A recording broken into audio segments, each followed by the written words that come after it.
Okay, excellent. So we're recording. I'm Matthew Taylor with the Berkeley Daily Planet, and I'm speaking to David Bernstein, director of the David Project. David Project. Okay, so tell me all about the David Project, David. The David Project does Israel education and advocacy training for both high school and college populations, and of course some adult education as well. But what we do is we try to inspire the next generation of Jews to be connected to Israel and to advocate on Israel's behalf.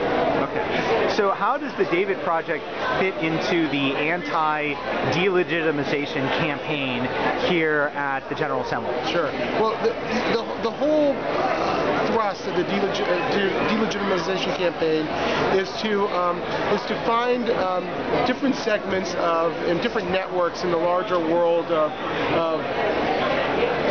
anti-Israel voices and find ways of connecting and changing the perception of Israel. So, for example, campus is a major theater of operation. You have some of the sources of the delegitimization effort come through campus, and so our job is to play that part on campus, not to try to do it everywhere, but to train the students and to empower them to go and be a voice for Israel on campus.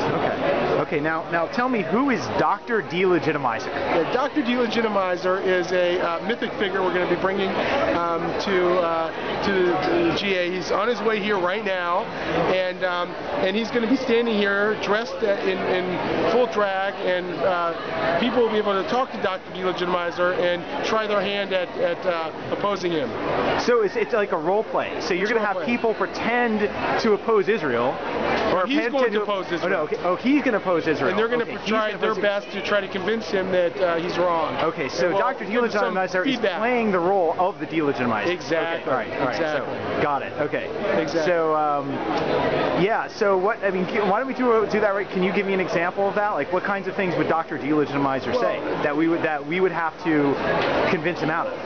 Dr. Delegitimizer might say, for example, that a Jewish state is racist inherently, and that it forbids Palestinians from exercising their full rights, and that it's much, and there should be a binational state that allows both people to fulfill their aspirations. Okay, and then what would you say would be the response to that? If you were in the audience, how would you persuade Dr. Delegitimizer that he's wrong? I would say that a Jewish state was established more than 60 years ago. It's not, in fact, it is the only democratic state in the Middle East. It's the only place where Arabs have the full right to vote. It's an imperfect state, like all countries are imperfect, but it is a country that allows different religions and different peoples to coexist, and therefore it should not be the target of a special effort to undermine and to tear down the state. We think that if you're truly interested in peace and you're truly interested in the aspirations of Palestinians, and we all should be, then we should support a two-state solution and not a one-state solution, which is really a prescription for ending the Jewish state. Okay.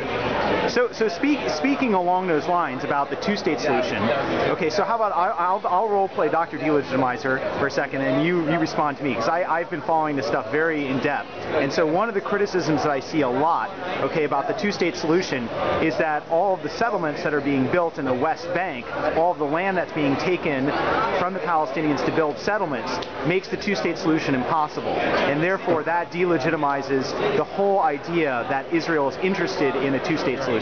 So what's the response to that one? Well, I would say this, that first of all, Israel has offered to not only end settlements, but dismantle settlements. It did so in Camp David. It did so again just 2 years ago under Prime Minister Omar. So Israel is willing to deal with settlements. If you look at the geography, clearly a two-state solution, a contiguous two-state solution is possible. The actual footprint of settlements have not expanded significantly in the West Bank lately, while the population in certain areas, especially in those that everybody understands will be part of a future Israel, has expanded in a few places, but the territorial footprint has not. So I think that there's every reason to believe that a two-state solution is still not only possible, but desirable for both peoples. Now, one other question that I imagine is going to come up is that I've heard some of the critics, right, say, look, the goal is not to delegitimize Israel as a state, but to delegitimize specific policies. Policies like home demolitions, policies like roads that only Israeli settlers are allowed to drive upon. Sure. So how would you respond to that if Dr. Delegitimizer said such a thing? Sure. Look, I think it's it's okay to criticize certain specific Israeli policies.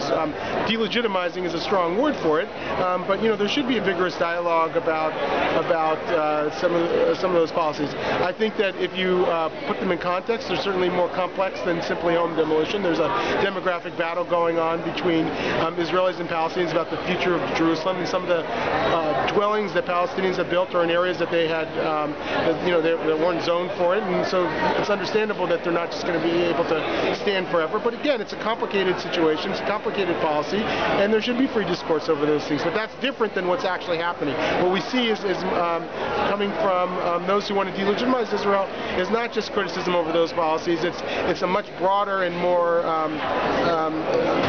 purposeful criticism aimed at the very foundation of the Jewish state. Okay. Now one last question. Sure. I'm wondering if Dr. Delegitimizer is going to be you in a costume, or if you have someone else coming as. No, we have someone else coming as Dr. Delegitimizer.